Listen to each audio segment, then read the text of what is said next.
Okay, now we're going to begin talking about our surface design. So you have your gridded out design, and I have it in 5 sections, but it doesn't have to stay that way. You can choose 4 or 8 is the easiest. And to do 4, I'm just going to take a piece of paper and fold it, and this can be junk mail, anything you want. So now I have 4 sections, and I can grid that off into 4, or I can do one more, fold it like a pie, and grid it off into 8. So now I'm going to set my pot in the middle. I have it on a piece of paper so that it's easier to spin. I'm going to set it right in the middle here. And then I am going to draw my lines up. Now if you want a straight edge, you can use a ruler. Or you can just use your popsicle stick so that you get those lines going straight up. You can eyeball it, but it's not the easiest thing to do in the world. So I'm going to do mine in 8 sections. Technically, I don't exactly need these lines, but you'll see how I think they're important. I mean, I won't know if you do them. But I do think they're important because your design has to change based on the volume of your pot. And I'll show you that in a minute. Let me finish this. Okay, what you'll notice is that the lines have a wider space on the belly of the pot, and they get closer around the neck of the pot. And so you guys with zigzags or banding are going to have to keep that in mind, that things get closer together as they're at the neck. And so now what I'm going to do is I'm going to take my design and sketch it out onto my pot. Now if you have a towel of some kind or an old t-shirt that you don't mind if it gets some clay on, it's nice to create a little pillow so that I can lay it on the side and begin sketching out my design.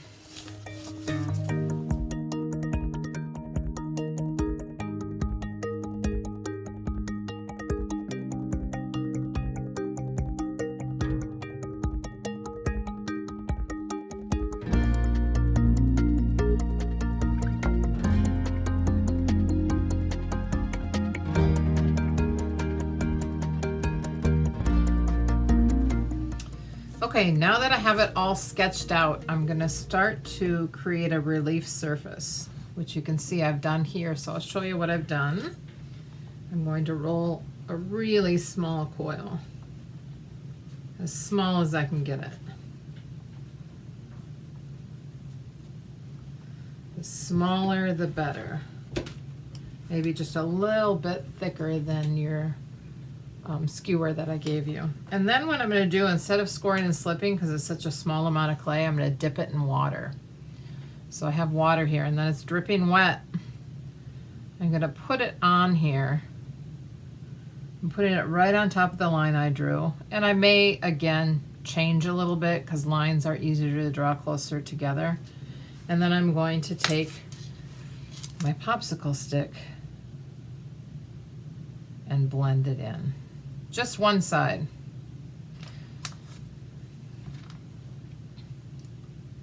And I'm going to do that to all of my arches. So it's going to take me a little while. So you can see that creates a relief surface. Other options that you have in the video you watched, same thing, where you can take a ball of clay, and that artist put the ball of clay on there, dipped it in water, of course. He actually put slip on there and push it down like that. So that you can do that to create a relief surface. I could do that all the way around here.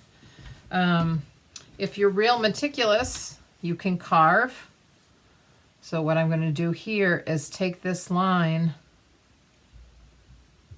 and this is harder to do because it's a little messier. And then I'm going to take my skewer and lay it on its side and carve that edge away. So you can see here what I've done is that side now sticks up and this side goes down. And then sometimes I take my thumb and go along there. So you could carve your whole design like that. I'm going to continue adding mine. And then, you know, what else could you do? Could you texturize this? Could you push in? It's a little harder to do now, right? Because your pot's a little harder, so it's a little easier to add. But look up, you know, look up different ideas on how to execute your design. And if you put something on there and you don't like it, feel free to take it off and take your credit card, smooth it out, and start again. All right, I'm gonna work on this.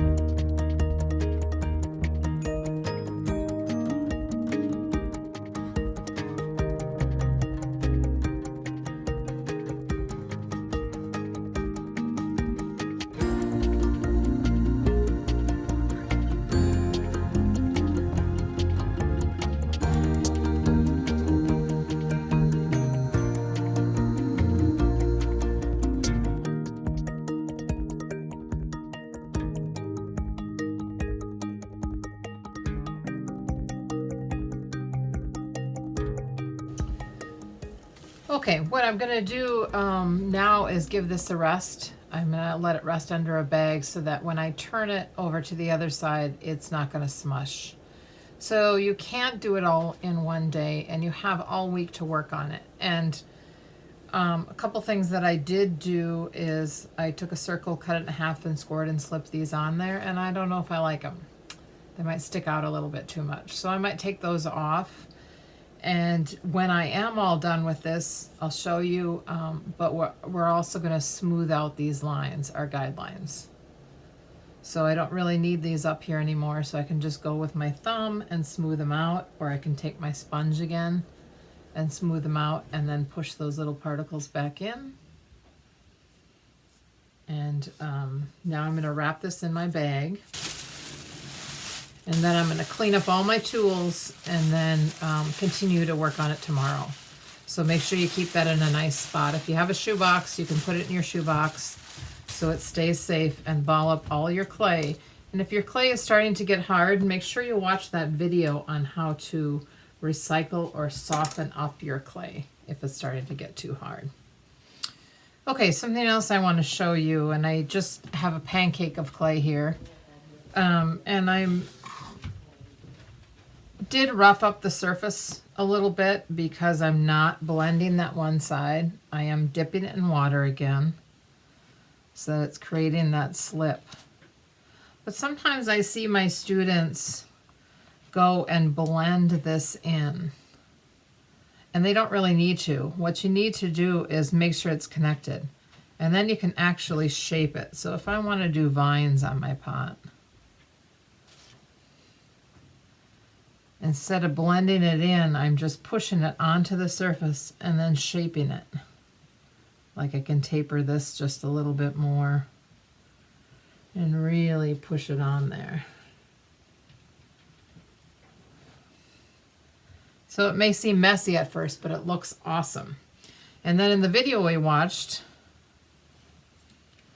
again, I'm just roughing up the surface. He took the little balls of clay, put his thumb down, and pushed them down. These are a little big. You don't want to add too much weight to your pot. But this, we're going to talk about flowers in class for hybrid students, but that could be a great way to do a little flower. Again, nice and wet, a rough surface, put the ball down and pull it in. And then I could do my last one there. He did them in sets of 3. You also could do another set. And then I could do a few more in there. It's starting to get a little heavy, so I maybe should have done those balls just a little smaller. And then here, I'm going to add another vine and have it taper off this way. And then I could add some leaves on there. Flower could be right here. And don't be afraid then to go in, and I could actually carve my leaves onto there. So it doesn't have to all be added on. You can do some of both.